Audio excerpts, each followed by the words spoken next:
gente volta para responder.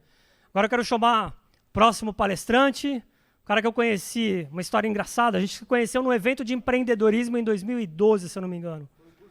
Um curso, ninguém sabia o que era Canvas modelo de negócio, Business Model Generation. A gente estava fazendo um curso junto, um curso com pouca gente, né? Mas foi muito bom. Então a gente entendeu a metodologia do Canvas, conheceu e aí se aproximou. Parabéns aí pelo teu trabalho. Obrigado por você palestrar aqui. Tá? Valeu, muito legal. Dr. Giovanni Mício, psiquiatra, vai bater um papo com vocês.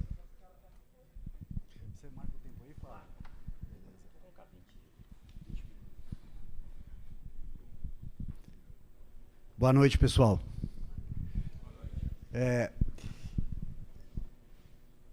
Vocês lembram da quinta série? Vocês lembram da quinta série? Quinta série é um ano marcante, né? Pelo menos para mim foi. Foi o ano que eu tive a minha primeira aula de filosofia na escola.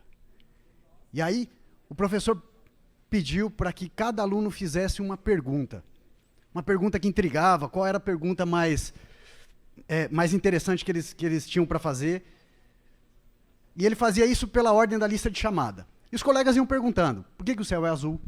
Por que a maçã é vermelha? Por que eu tenho que vir para a escola? E eu, tímido, magrinho, estava desesperado para acontecer alguma coisa e não precisar levantar lá e fazer a minha pergunta. Mas não teve jeito. Eu tive que fazer, e aí eu respirei fundo e fiz a minha pergunta. Por que tudo aparece na minha tela? Claro, isso veio seguido de uma enxurrada de risadas, e isso me custou uns 6 meses de chacota na escola, e um apelido que eu carrego até hoje entre os amigos, que eu não vou falar qual é. Mas, depois de algum tempo, eu me confortei com essa minha dúvida, porque eu entendi que ela é uma pergunta que intriga a humanidade há séculos. Ela só foi mal formulada ali naquela aula. E, de certa maneira, essa dúvida me levou a fazer o que eu faço hoje, a entender o cérebro humano, a mente humana, o sistema nervoso. A função do sistema nervoso é, de maneira reducionista, estabelecer uma interação entre um organismo vivo e o ambiente no qual ele está inserido. Isso já é, de forma bem simplista, uma relação social. Dito de outra maneira, olhando para organismos mais complexos, a função do cérebro é estabelecer uma ponte entre o mundo externo material e o mundo interno intangível da consciência. A consciência é esse fenômeno ou entidade que percebe os estímulos do ambiente através dos nossos sentidos, da nossa visão, audição, e que percebe os estímulos internos do nosso sistema nervoso, as nossas emoções, as nossas memórias, os nossos pensamentos. E até onde se sabe, a consciência é algo exclusivo dos seres vivos. E ela não depende de nenhuma outra função. Ela não depende de inteligência. E há quem defenda que ela não depende sequer de vigília, de estar acordado. E a consciência, ela integra todas essas percepções para criar uma realidade única e coesa para aquele indivíduo. Ou seja, a consciência tem uma função central naquilo que a gente chama de mente. Darwin dizia que a diferença entre a mente de um humano e a mente de um animal não é uma diferença de qualidade, mas de grau. Traduzindo, não existe nada na nossa mente, nenhuma função, que já não exista, ao menos de forma rudimentar, em qualquer organismo vivo mais simples. Querem ver? Preste atenção. A comunicação, por exemplo. As bactérias são capazes de se comunicar umas com as outras em uma colônia, através de sinalização química entre elas. Alguns seres mais complexos, como as aves, conseguem se comunicar através dos seus movimentos e do seu canto. Nós, humanos, desenvolvemos essa habilidade com tamanho grau de adaptação e complexidade que nós somos capazes de comunicar através de símbolos. Isso nos permitiu transmitir conhecimento através do tempo e aprender por analogia, por parábolas. Isso só foi possível porque o nosso cérebro desenvolveu de maneira surpreendente essa capacidade de se colocar no lugar do outro, de entender o mundo a partir da perspectiva do outro. Essa habilidade de imaginar o que o outro está pensando, a gente chama de teoria da mente. E ela depende de circuitos cerebrais específicos, que nós chamamos de cérebro social, que envolve circuitos tanto primitivos como a amígdala, quanto estruturas mais complexas como o córtex pré-frontal. E a interação entre esse cérebro social, entre esse circuito nervoso cerebral do cérebro e o ambiente, como qualquer interação entre cérebro e ambiente, é uma interação em via de mão dupla.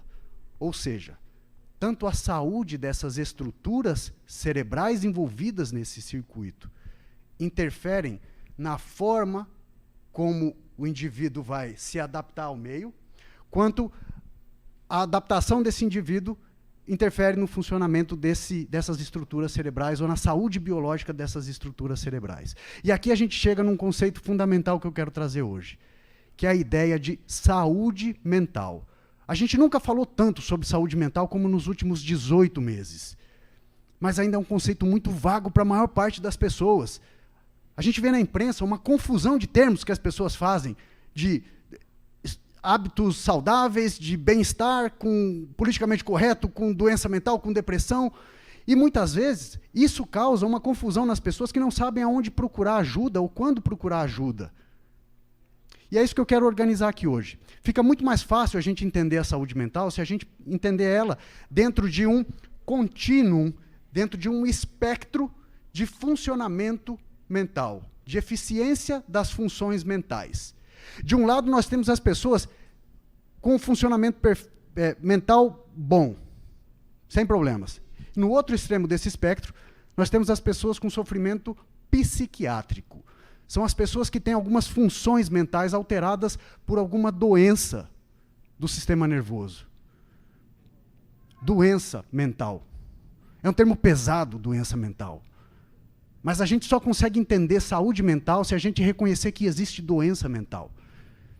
E a doença mental, ela, apesar de ser um termo pesado, fica mais fácil da gente aceitar se a gente entender que o nosso cérebro adoece como qualquer outro órgão. Como um coração, como um fígado, como um músculo. Se você for para a academia e pegar um peso muito mais pesado do que você está adaptado a pegar. Isso vai provocar uma lesão e vai provocar dor e limitação de funcionamento.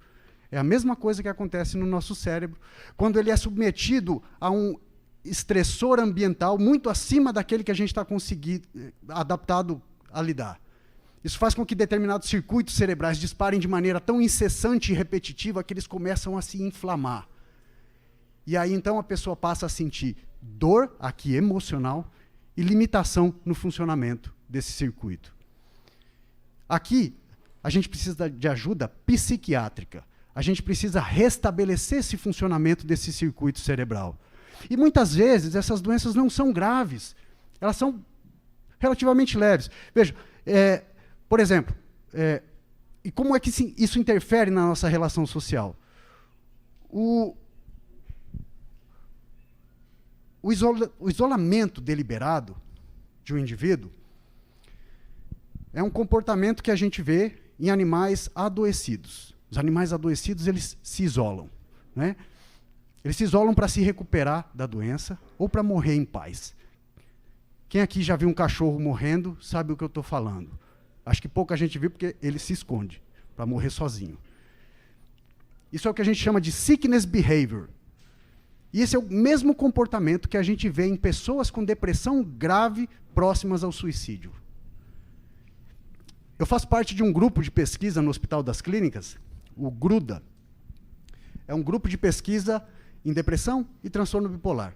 Alguns anos atrás, a gente fez uma pesquisa para tentar entender como é que as pessoas com transtorno bipolar percebem as emoções no rosto de outras pessoas. E a gente identificou que pessoas com transtorno bipolar elas percebem muito menos alegria, surpresa e medo no rosto de outras pessoas. E elas percebem muito mais raiva. Mesmo quando não tem raiva, elas percebem raiva. Agora, parece uma coisa simples, mas imaginem só o impacto que isso tem no ambiente dessa pessoa. Imagina a confusão que ela não cria, os problemas de relacionamento que ela não traz. Não à toa, as pessoas com transtorno bipolar são muito mais separadas. As pessoas com depressão são muito mais solteiras do que as pessoas sem depressão, sem transtorno bipolar. E aqui a gente precisa identificar se há ou não uma doença mental. De maneira simples, é tentar identificar se tem alterações de funcionamento do sistema nervoso. Nas funções básicas do cérebro.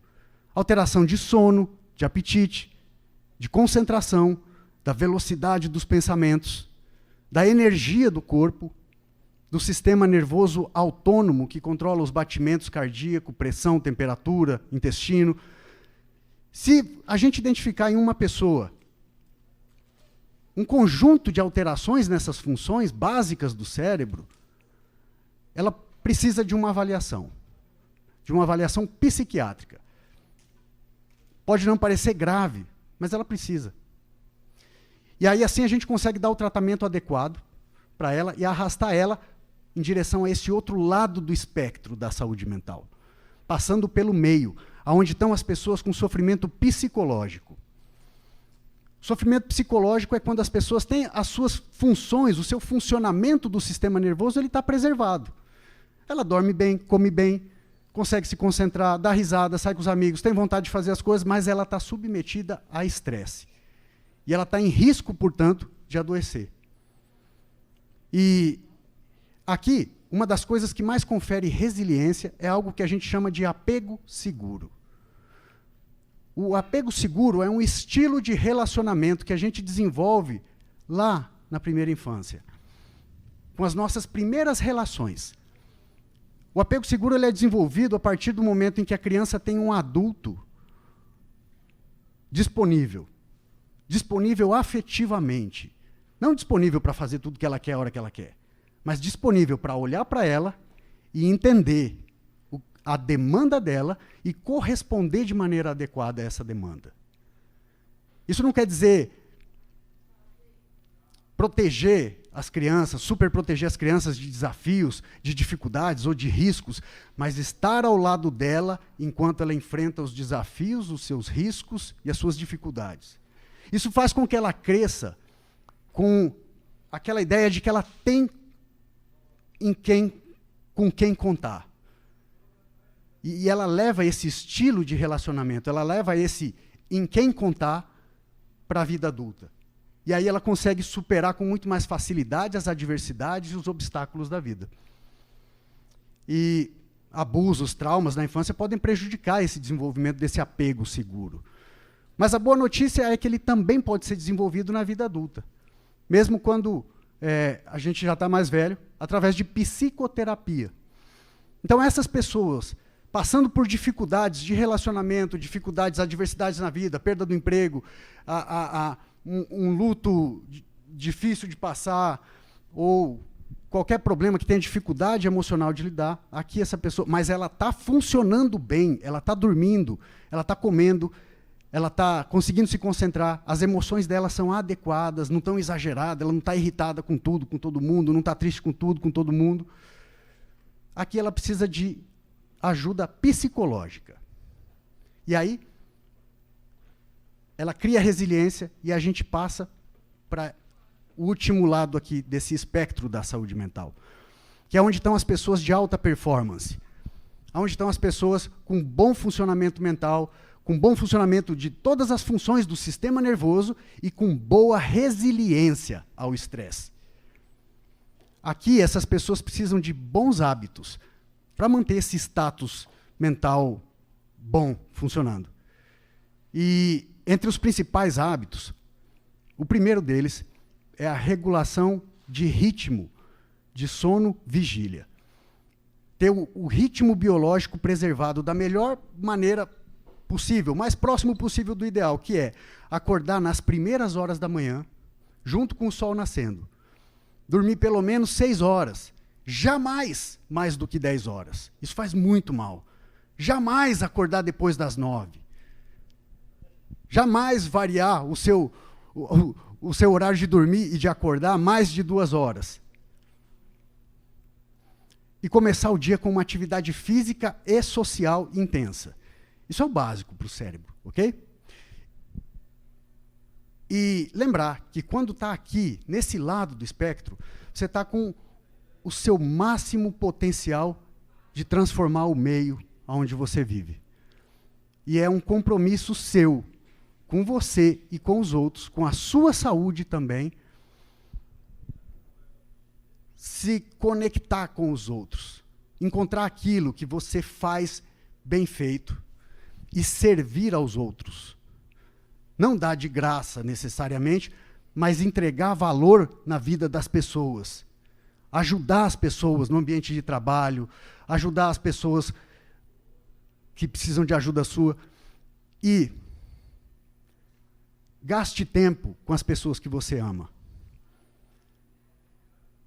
Isso é um compromisso, assim como atividade física. É uma coisa que tem que estar na agenda, não tem que fazer no final de semana para se divertir, como jogar um futebol no final de semana. É uma coisa que a gente tem que fazer rotineiramente. Terceiro, resolva os seus conflitos de relacionamentos. Conflitos de relacionamento minam, destroem a nossa saúde emocional, a nossa saúde física. E eu digo isso baseado em informações, em dados, em ciência. O estudo mais longo já realizado sobre o assunto foi feito pela Universidade de Harvard, que começou em 1938. E esse estudo ele segue ativo até hoje. Ele pegou 2 grupos de pessoas. Um grupo de crianças da periferia de Nova York e um grupo de estudantes e filhos de estudantes de Harvard. E o objetivo do estudo era identificar quais são as variáveis determinantes para uma vida longa, saudável e feliz. E durante todos esses anos, de 1938 até hoje, essas pessoas são avaliadas com testes psicológicos, com exames de imagem cerebral, com exames de sangue. E depois de tantos anos e tantas publicações que esse estudo já teve, a conclusão pode não ser nada surpreendente. Não é o dinheiro, não é a quantidade de viagens que a gente faz, não é o sucesso profissional, não é o tempo livre, não é a quantidade de amigos, mas é a qualidade dos poucos relacionamentos que a gente cria e cultiva durante a vida, o maior determinante para uma vida longa, feliz e satisfatória. Obrigado. Muito bom. Genial, muito bom.